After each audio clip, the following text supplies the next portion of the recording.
Good morning. Durnibar বলছি। সকাল কিন্তু নয়, এখন এটা দুপুর। আসলে এই লকডাউনের চক্করে রাতে অনেক রাতে ঘুমানো হচ্ছে, আর স্লিপ সাইকেলটা পুরোটা বদলে গেছে, তাই প্রায় দুপুর হয়ে যাচ্ছে ঘুম ভাঙতে। আর এর আগে সাধারণত সকাল 9টা-10টার মধ্যে রাস্তাঘাটে এত আওয়াজ টাওয়াজ হতো, এমনি ঘুম ভেঙে যেত। এখন তো কিছুই হচ্ছে না, তাই দুপুরও যা সকালও তা সবই এক। কিন্তু সকালবেলাটা উঠে, মানে দুপুরবেলাটা ঘুম থেকে উঠে এক কাপ চা খেয়ে একটু ফ্রেশ ট্রেশ হয়ে সবার প্রথমে যেটা করি সেটা হলো পছন্দের কিছু একটা বই পড়া। তারও আগে এই বারান্দাটায় এসে একটু পাখির ডাক শোনা, একটু পরিষ্কার হাওয়াটা খাওয়া, একটু প্রথম আলোটা দেখা। এরকমভাবে দিনটা শুরু যদি করি, মনে হয় বাকি দিনটা ভালোই যাবে, এরকম একটা আশা নিয়ে বাকি দিনটার দিকে যাত্রা করি। বারান্দা থেকে এক্ষুনি ঘরে গিয়ে আমার বইটা পড়তে শুরু করবো। আসুন দেখাই কি করছি।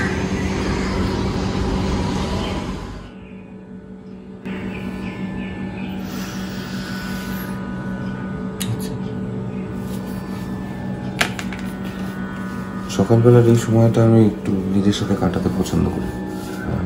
নিজের সাথে কাটানো বলতে নিজের ভেতরের জ্ঞানটাকে যদি একটুখানি এনরিচ করা যায়। এখন আমি এই বইটা পড়ছি। এই বইটা আমাদের ভারতীয়দের জন্য সব থেকে ইম্পর্টেন্ট একটা বই। এটা শ্রীমদ্ ভগবত গীতা। চেষ্টা করছি এখান থেকে জীবনের নতুন করে যদি কোনো মানে খুঁজে পাওয়া যায়, আর নিজের মতো করে যে যা যা খুঁজে পাচ্ছি সেগুলো এখানে নোট ডাউন করছি। দেখা যাক এখান থেকে নতুন কি শিখতে পারি এই লকডাউনের মধ্যে।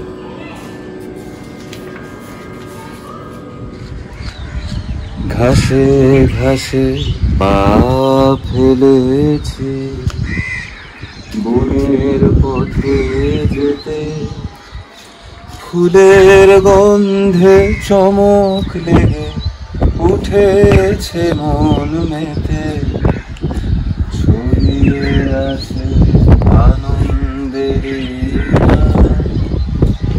বিস্ময় তাই জাগে।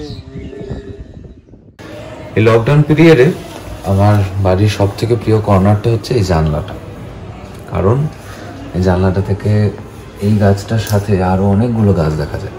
আপনারা দেখতে পাচ্ছেন না, কিন্তু তার সাথে দেখা যায় একটা খোলা আকাশ আর অনেকটা ফ্রেশ ঠান্ডা হাওয়া। গৃহবন্দী থাকা অবস্থাতে এরকম একটা খোলামেলা আবহাওয়া ভালো লাগাটাই স্বাভাবিক। আর আরেকজনের সাথে আপনাদের পরিচয় করে দিই, সেটা হচ্ছে আমার এই লকডাউন পিরিয়ডে বা কোয়ারেন্টাইনের টাইমে আমার নিত্য সঙ্গী, আমার আইপ্যাড। এখানে আমি দেখছি আমার যাবতীয় ফিল্মস, সিরিজ, আমার গেমস, আর বন্ধুদের সাথে স্কাইপ বা ফেস টাইম যাই বলুন না কেন। এ না থাকলে মনে হয় গোটা দুনিয়ার সাথে ডিসকানেক্টেড থাকতাম।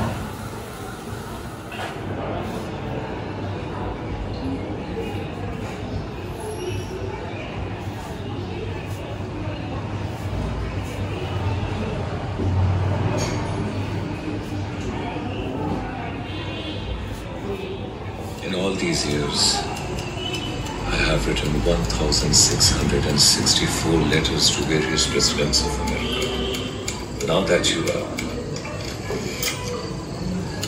visiting India, তোমারো অসীমে প্রাণ মন লয়ে, যত দূরে আমি ধাই, কোথাও দুঃখ, কোথাও মৃত্যু, কোথাও বিচ্ছেদ না।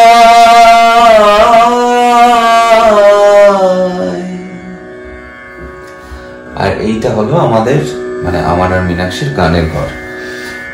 এখানে আমাদের ইনস্ট্রুমেন্টস গুলো থাকে, আর আমরা এই মোটামুটি ধরুন বিকেল সন্ধ্যা এরকম সময় ঘুম টুম থেকে উঠে ফ্রেশ ট্রেশ হয়ে সারাদিনের যে সময়টা সব থেকে বেশি এনার্জেটিক ফিল করি সেই সময়টা আমরা এখানে গান নিয়ে বসি, গান গাই, মানুষকে গান শোনাই, নিজেরা প্র্যাকটিস করি।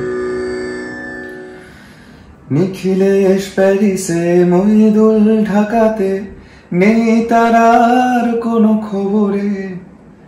গ্র্যান্ডের গিটারিস্ট কোয়ানিস ডিসোজা ঘুমিয়ে আছে যে আজ কবরে।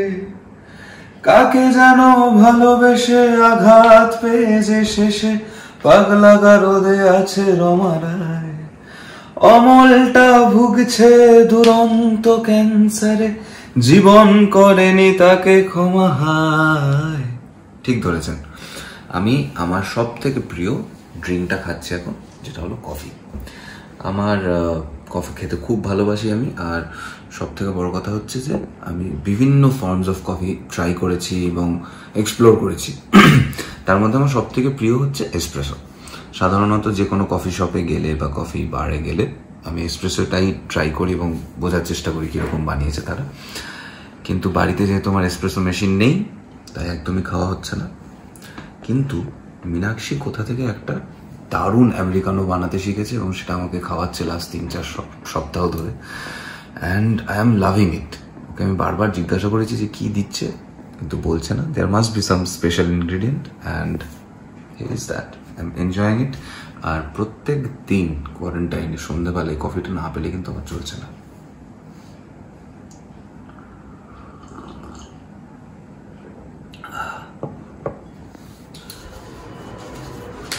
এই লকডাউন পিরিয়ডে গানের পাশাপাশি নিজের সময় কাটানোর পাশাপাশি আরেকটা খুব ইম্পর্টেন্ট জিনিস করছি, সেটা হচ্ছে আমার সব থেকে প্রিয় যে প্যাশনটা ফটোগ্রাফি, সেটাকে একটু সময় দিতে পারছি। অনেক দিন ধরে অনেক ছবি জমা ছিল, পড়েছিল, সেগুলোকে এডিট করতে পারিনি, গুছিয়ে রাখতে পারিনি, অ্যালবামস তৈরি করতে পারিনি। তো আপাতত সেটা নিয়েও অনেকটা সময় কাটছে আমার। এখন যেরকম এই ক্যামেরায় কিছু ছবি তোলা ছিল, সেটার ব্যাকআপ নিচ্ছি, সেটা ব্যাকআপ নেওয়া ছিল না, সেটা নিয়ে ওখানে এডিট চলছে। তো এই সব কিছু মিলিয়ে ফটোগ্রাফিটাও আমার কোয়ারেন্টাইনের অনেকটা গুরুত্বপূর্ণ সময় নিয়ে রাখছে।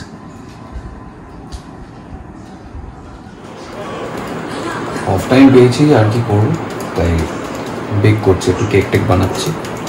So that's all. Using some cake mixes, milk, baking powder.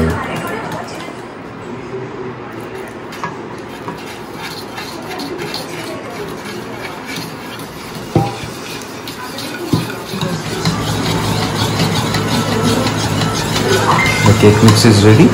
এটাকে আমরা ওভেনে দেবো আর বেক করবো for few minutes. The cake will be ready.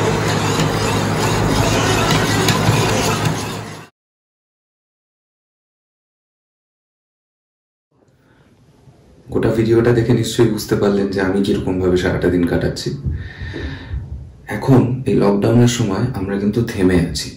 এটা যদি কঠিন সময় মনে হয় তাহলে ভুল করবেন, কারণ অর্থনৈতিক এবং সামাজিকভাবে আমরা যে লকডাউনটার মধ্যে আছি, মানে যে দাঁড়িয়ে থাকা অবস্থাটার মধ্যে আছি, এটা পেরিয়ে গেলে কিন্তু আরও কঠিন একটা সময় আসতে চলেছে। তাই নিজেদের ব্যস্ত রাখার চেষ্টা করুন এরকম কাজে, যাতে আপনাদের মন এবং মাথা এবং আপনাদের সৃষ্টিশীলতা দুটোই ব্যস্ত থাকে। তাহলেই দেখবেন আপনাদের ভেতরে অনেক বেশি পজিটিভিটি ক্রিয়েট হচ্ছে, এবং যত বেশি পজিটিভ থাকবেন তত বেশি ইমিউন থাকবেন, এবং যত বেশি ইমিউন থাকবেন তত বেশি সুস্থ থাকবেন। তাই বাড়িতে থাকুন, সুস্থ থাকুন এবং চেষ্টা করুন এমন কাজে নিজেদের ব্যস্ত রাখার যাতে আপনাদের মন ভালো থাকে। ভালো থাকবেন।